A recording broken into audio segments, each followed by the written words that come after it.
The restraints bit into his wrists as he woke to the sound of alien chittering echoing through a chamber that seemed alive. The walls pulsed with faint light, slick with resin, veins of luminescence crawling through their surface. Every breath carried the taste of musk and pheromone, heavy and suffocating. His heart pounded, but training kept his face calm, eyes scanning the place with the instincts of a man who had stepped into the unknown too many times before. He was not in a human ship. He was not on a human world. He was in the heart of something ancient, something hive-born. Then the presence descended. Not a creature walking in, but a weight pressing on his mind, a force that pulled his attention whether he wanted it or not. The Hive Queen loomed above, a silhouette of alien majesty, crowned in mandibles and shimmering plates. She radiated command, her very breath a decree. And when she spoke, the words vibrated inside his skull, each syllable a command written in living authority. You must mate with us all, or you will die. The words struck with a finality no weapon could match. He thought he had misheard, thought it a sick jest. But the wall of drones surrounding him, eyes faceted and glinting, bodies trembling in anticipation, told him otherwise. They expected compliance, not questions. His gut turned cold. This wasn't just captivity, it was ritual. He had wandered too far, crossed the wrong system, and now he was claimed as some kind of resource. Anger surged through him, but it couldn't smother the primal pulse of fear. Mating with creatures like these? The idea was madness, worse than death. Yet the certainty in her voice left no room for bargaining. She had spoken as though this command was law, as though refusal itself was unthinkable. And death, by the chittering hunger in the drone's eyes, would be swift and merciless. Still, something gnawed at the edge of his perception. The Queen's tone was not hunger alone. There was strain buried beneath her dominance, a thin crack of desperation in the iron mask. His eyes darted to the drones, and for the first time he noticed flaws. Limbs twisted, wings shrunken, shells cracked where they should have gleamed smooth. These were not the flawless warriors of a thriving hive. These were broken, limping creatures wearing the shape of strength. That realization sent a shiver down his spine. This was not simply ritualistic domination. It was need. They wanted something only he carried, and they would kill to get it. He clenched his jaw, forcing himself to breathe evenly. If he lashed out now, he'd be dead before the first blow landed. If he submitted, he'd lose himself entirely. He needed time. Time to think, time to find the crack in their command that he could pry open. He replayed her words in his mind, dissecting them with a soldier's precision. Mate with us all, or die. Ultimatum. Not immediate execution. That gap, however slim, was his opening. The chamber vibrated with the hive's unified hum, 1,000 voices echoing their queen's decree. He was small here, a single figure against an ocean of bodies. But he wasn't broken yet. Humanity had survived worse odds than this, outwitted empires that thought them weak, defied universes that wanted them crushed. His fear steadied into something harder, colder. He raised his head and locked eyes with the queen, even as her mandibles clicked in disdain. She had given him a command carved in absolute certainty. He would answer it not with obedience, but with patience. If they wanted him alive long enough to demand this of him, then he had a weapon she couldn't take away, time to think, and a will that refused to bow. In that moment, he realized his survival would not depend on escape or brute strength. It would depend on his ability to turn their desperation into his leverage. He was no breeder. He was no captive. He was human, and if they thought to break him, they had made their first mistake. The silence that followed stretched long enough for him to measure every heartbeat. The queen's eyes burned with a predatory brilliance, but beneath their glow lingered something raw, something strained. When she spoke again, the edges of her voice were less command than confession. The hive was collapsing. Generations of inbreeding and endless cycles of cloning had left her brood weak, fragile, and near sterile. Deformities grew common. Drones hatched without the strength to serve, soldiers fell apart in the prime of life, and whole chambers went silent for lack of fertile eggs. The once unbroken chain of the Hive's power had begun to rot. Her words explained the broken figures he had seen, the twisted shells and trembling limbs. They were not warriors standing tall. They were the last of a dying race. And in him, she claimed, was the key. Human DNA held something their kind had lost: adaptability, resilience, the strength to survive harshness instead of crumbling before it. Mating was not their hunger, but their desperate gamble for salvation. He was no prisoner to lust. He was a subject in a genetic trial, and if he refused, extinction would follow swiftly behind his corpse. The realization cooled the panic that had threatened to drown him. For the first time, the balance of power tilted in his mind. They did not hold all the cards. If what she said was true, then he was more than a captive. He was their last hope. Without him, their hive was doomed. And with that thought, the first flicker of strategy sparked inside him. He forced calm into his voice as he addressed her. If they wished his cooperation, they would not receive it through threats and ultimatums. He was no tool to be used until broken. If they wanted humanity's strength, they would have to acknowledge humanity's worth. His words landed like stones cast into still water. The drones hissed in outrage, rattled by the defiance of one who stood in chains. But the queen did not silence him. She studied him, and though her mandibles twitched with irritation, there was no denial in her expression. Her restraint confirmed what he suspected. He was not expendable. He was too valuable to kill, too rare to squander. That truth settled into his chest like armor. Every second he stayed alive was another second to twist her desperation into advantage. His fear did not vanish, but it sharpened into clarity. He would not grovel, and he would not play the part of livestock. He would dictate his terms. The queen leaned closer, her voice pressing against his mind, testing his resolve. "Submit now," she whispered, and the hive would embrace him, carry him as one of their own. Refuse, and death would be merciless. He met her words with steady defiance, not denying the risk, but refusing her framing. If she wanted his genetic strength, she would treat him as an envoy, not a breeder. He spoke not as prey, but as a representative of a species that had conquered its own harsh beginnings through wit, grit, and fire. Her eyes narrowed, and the chamber seethed with unrest.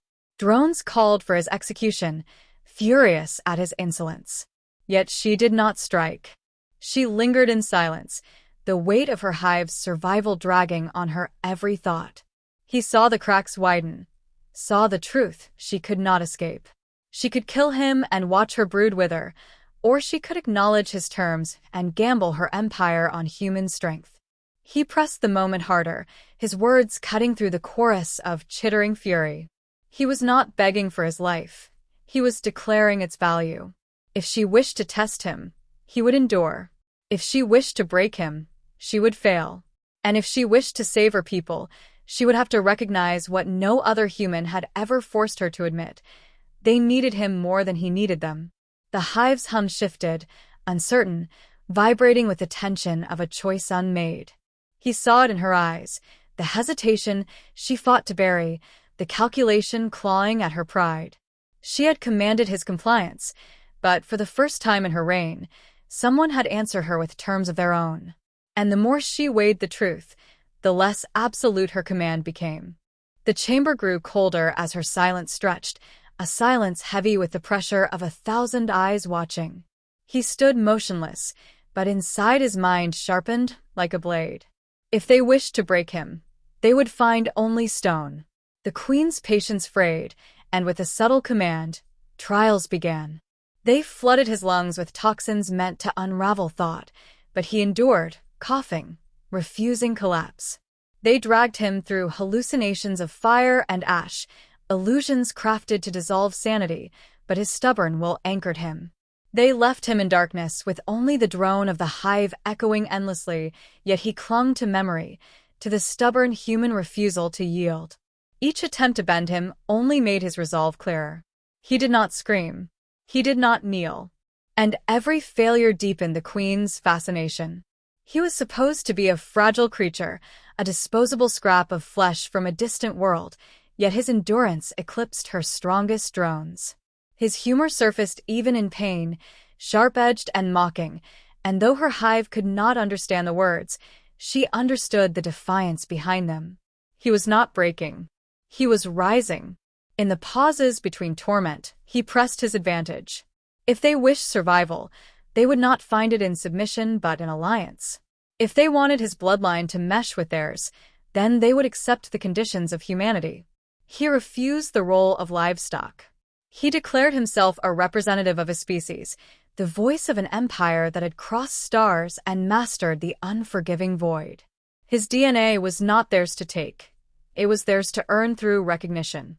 The queen struck back with intimidation, sending waves of pheromones that coiled through the chamber like invisible chains, designed to trigger compliance, fear, surrender. He stood his ground, muscles locked, jaw set, refusing the chemical commands. Her soldiers hissed in rage, claws scraping stone, but still she stayed their hand. The more he resisted, the more the truth became undeniable. To kill him would be to erase their only hope of salvation. The hive's factions seethed. One broodmother hissed for his death, declaring him too dangerous to keep alive. Others demanded immediate use of him, warning their kind had no time for his games. But the queen hesitated, torn between the urgency of extinction and the undeniable strength she saw in him. His refusal to submit was not weakness, but proof of the very resilience they sought. His will was as valuable as his biology. And so the battle of will sharpened.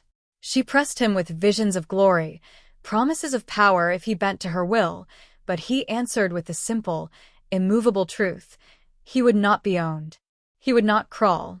If she wished to bind her hive's future to humanity, it would not be through chains but through terms he dictated. Her composure wavered, the faintest tremor beneath the mask of command. For the first time in her reign, she had found something she could not command. His strength infuriated her, yet it also pulled her nearer, for it was proof of what she needed most. He was not fragile flesh. He was proof that survival belonged to those who refused surrender. The hive's tension climbed toward breaking. Execution or alliance, domination or recognition. There was no middle ground left. He felt the moment balance on a knife's edge, and he pushed harder, his voice ringing in the chamber with unshakable certainty. If he was to join them, it would be as an equal, not as chattel. If he was to be tested, he would endure until they saw him for what he was. Humanity's envoy, not their slave. And in his words, in his refusal, the hive saw the reflection of something they had forgotten. Survival demanded more than obedience. It demanded will. It demanded fire. The queen's silence lingered, but her eyes betrayed the storm within her, caught between pride and the truth she could no longer deny. The moment was coming when she would be forced to choose, and in that moment, it would not be his death that mattered, but her surrender.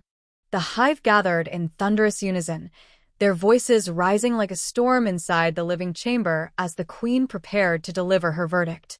The air itself thrummed with tension, 1,000 drones chanting the command that had echoed since his capture, mate or die. The finality of it pressed against him, but he no longer heard it as a death sentence. He had peeled back their desperation, endured their trials, and forced them to recognize the power imbalance for what it was. They thought to consume him, but he had shown them that survival rested in his hands, not theirs. He stood tall, no longer shackled by fear, and when he spoke, his words cut through the hive's roar like steel. Humanity had never endured by bowing. Humanity had survived storms, famines, wars, and empires by refusing to yield. If they sought to bind his bloodline to theirs, then they would accept the terms of humanity. He was not theirs to command. He was a bridge, and through him came the possibility of alliance, not ownership. His defiance burned like fire, and the queen's eyes flickered as the truth she had resisted closed around her. The queen descended, her massive frame casting him in shadow, her voice rolling like thunder as she repeated the ultimatum. It was her last weapon, the echo of her authority. But he did not bend. He met her gaze without flinching and turned her words back upon her. Without him, the hive would wither. Without humanity, her throne would crumble into silence. It was not he who faced death at her hands, but she who faced extinction without his. The chamber stilled, the chants faltering as his voice carried. He pressed the truth harder, forcing it into every corner of the hive. They needed him more than he needed them. The queen's fury trembled against the edges of despair, but she could not deny what her instincts screamed. He was the last chance, and to destroy him was to destroy herself. Pride warred with survival, but even a monarch of insects could not rewrite reality. At last, she bowed her head. Not in worship, not in humility, but in recognition. The hive's future would not be claimed through chains and threats, but through the fire of a species too stubborn to die. She declared him not a captive but an honored envoy, his terms acknowledged, his defiance carved into the law of their pact. The drones who had once hissed for his blood now trembled with uncertainty, their chants transforming into something new. They spoke his name, first with hesitation, then with reverence, as though he had become a figure greater than they could understand. He felt no triumph in their submission, only the steady weight of what had been won. He had not escaped by force, but by the same weapon humanity had always carried, the refusal to yield, the ability to turn desperation into opportunity, and the iron will to demand respect even in the jaws of death. The queen had commanded him to kneel, but instead, she had been forced to see him as equal. The ultimatum had reversed, and it was she who had surrendered to his terms. As the chamber quieted and the hive's collective gaze rested on him, he knew the war for survival was far from over. But he had done what no human had before. He had stood before a queen who ruled with absolute command and forced her to bend. In that victory lay the essence of his kind, the truth carved into the stars. Humanity was not prey, not resource, not cattle. Humanity endured, not by obeying, but by defying, by standing when all others knelt. And so he walked from the chamber alive, not as their captive, not as their breeder, but as the first man to make a hive bow to human will.